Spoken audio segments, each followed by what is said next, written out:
पूरे देश से पुकार आ रही है कि आप सक्रिय राजनीति में आइए। पर ये नहीं है कि अमेठी से, मुरादाबाद से भी है और हरियाणा से भी अलग अलग लोग मेरी विनती कर रहे हैं कि मैं सक्रिय राजनीति में आऊं। अगर कांग्रेस को लगेगा कि मैं कुछ फर्क ला सकता हूं या जो भी क्षेत्र में प्रगति की उनको लगेगा कि मैं कुछ फर्क ला सकता हूं या प्रगति वहां ला सकता हूं, तो ज़रूर मैं आऊँगा।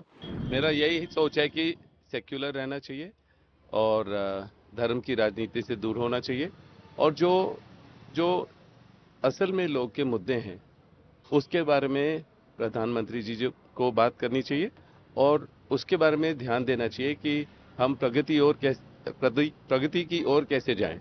तो भाजपा तो कहती है कि कांग्रेस सनातन विरोधी है।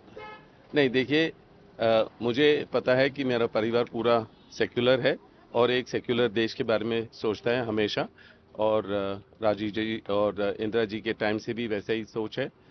और रही बात मेरे सक्रिय राजनीति में आने की, देखिए आप देख रहे हैं जैसे मैं आज सेवा कर रहा हूँ, भंडारा है मेरे, हर हफ्ते भंडारा होता है और पूरे देश भर में मैं कुछ न कुछ सेवा करता हूँ या लोगों के बीच में रहता हूँ। और जैसे भी मेरे से लोगों के बीच से जो भी उनकी समस्या है उसका समाधान ढूंढना मेरा कर्तव्य है, क्योंकि मैं इस गांधी परिवार का सदस्य हूँ और मेरे को बहुत मजबूती मिली है। और जब मैंने लोगों के लिए ज़्यादा काम किया है और विकलांग बच्चे हों या अंधे बच्चे हों उनके लिए, तो चाहे मैं राजनीति में हूँ या ना हूँ, मेरा ज़रूर मेरी मेहनत जारी रहेगी और लोगों के बीच में रहने की। और हाँ, रही बात तो पूरे देश से पुकार आ रही है कि आप सक्रिय राजनीति में आइए और ज़रूर अगर कांग्रेस को लगेगा कि मैं कुछ फर्क ला सकता हूं या जो भी क्षेत्र में प्रगति की उनको लगेगा कि मैं कुछ फर्क ला सकता हूं या प्रगति वहां ला सकता हूं, तो ज़रूर मैं आऊँगा। पर ये नहीं है कि अमेठी से, मुरादाबाद से भी है और हरियाणा से भी अलग अलग लोग मेरी विनती कर रहे हैं कि मैं सक्रिय राजनीति में आऊं और उनका क्षेत्र को चुनूं। आप क्या सोचते हैं, आपका क्या मन है कि आप इस बार चुनाव लड़ना देखिए, चाहते हैं? मेरा मन तो ये है कि पहले भी मैं जब राजनीति से दूर रहा, पर अलग अलग पार्टियों ने मुझे किसी न किसी तरह राजनीति में खींचा, क्योंकि राजनीतिक तौर तरीके अपनाए मेरे को परेशान करने के लिए या गांधी परिवार का सदस्य होने के नाते मेरे को परेशान करने के लिए। तो हमेशा मेरे को एक राजनीतिक टूल या सॉफ्ट टारगेट या हार्ड टारगेट जैसे भी है वो ज़रूर इस्तेमाल करते हैं जब भी कोई भी इलेक्शन हो। पर लोगों को ये लगा है कि आप अगर अपनी बात रखेंगे तो अपने दफ्तर से या कोई एक उद्योगपति जैसे नहीं, आप एक राजनीति में आइए, एक सांसद होने के नाते आप उनको जैसे राजनीतिक जवाब दे पाएंगे अगर संसद में होते हैं आप। इस तरीके के आरोप लगते रहे हैं, लैंड डीलिंग के, ये सब, इन सबको आप कैसे लेते हैं? नहीं, अब तो बहुत समय हो गया है और जो भी उन्होंने आरोप लगाए बेबुनियाद थे, क्योंकि मैंने ईडी में भी जितने भी सवाल थे वो जवाब दिए और जहां से उनको लगा कि मैंने पहले अपना 1 रुपये भी कहां से कमाया और उनको लगा कि मतलब 23,000 डॉक्यूमेंट में दिए उनको। और जितने सवाल थे 15 बारी मैं गया हूं और 15 साल 15 घंटे, 12 से 15 घंटे मेरे को वहां रोका गया और जितने भी उनके आरोप थे वो बेबुनियाद थे।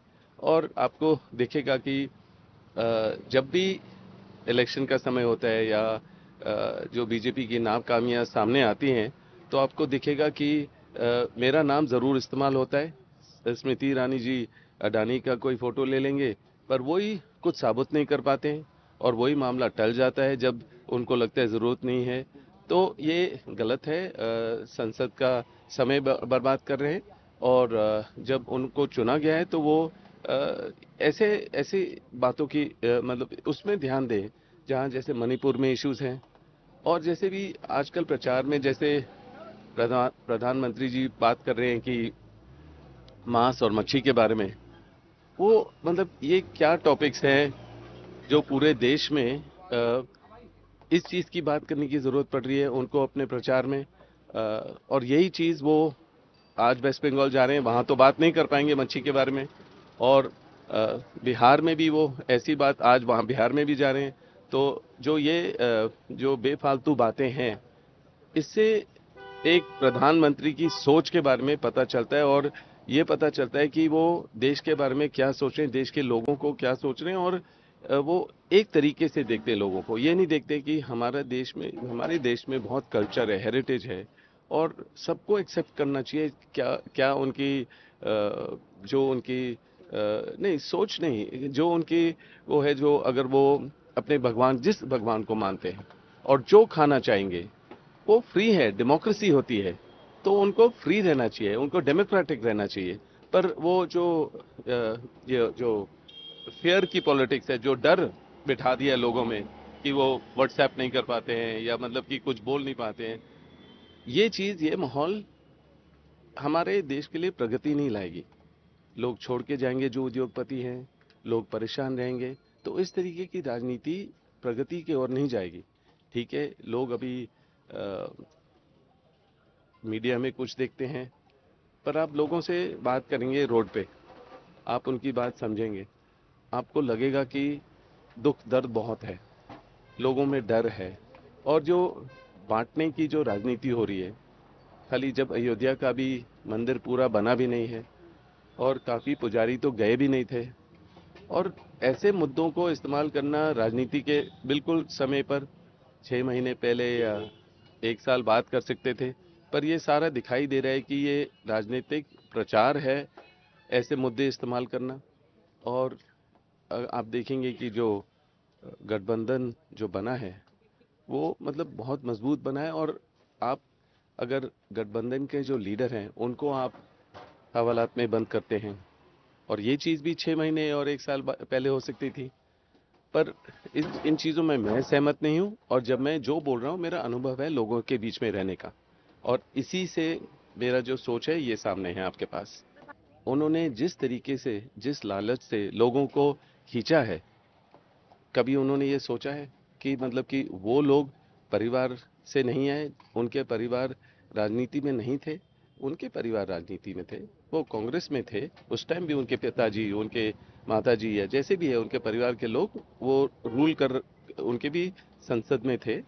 तो परिवारवाद से मैं बिल्कुल जो उनकी सोच है वो गलत है, क्योंकि आप अपने पुरखों से, अपने परिवार से कुछ भी सीखोगे तो आप वो उनकी सोच को आगे ले जा सकते हैं, चाहे आप बिजनेस में हो, या स्पोर्ट्स में हो, या राजनीति में भी हो।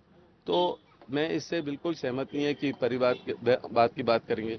और जहां अगर कोई भी गवर्नमेंट चल रही हो, कहीं भी सरकार चल रही हो, अगर आप उसको तोड़ते हो, और मतलब जिस तरीके से लालच करके 6 मंत्रियों को आप तोड़ते हो अपनी तरफ, तो इस तरीके से जो राजनीति है, लोग फिर भी परेशान हैं कि जो सरकार हमने चुनी है, हमने जिसको वोट दिया है, उनको अपने समय तक चलना चाहिए।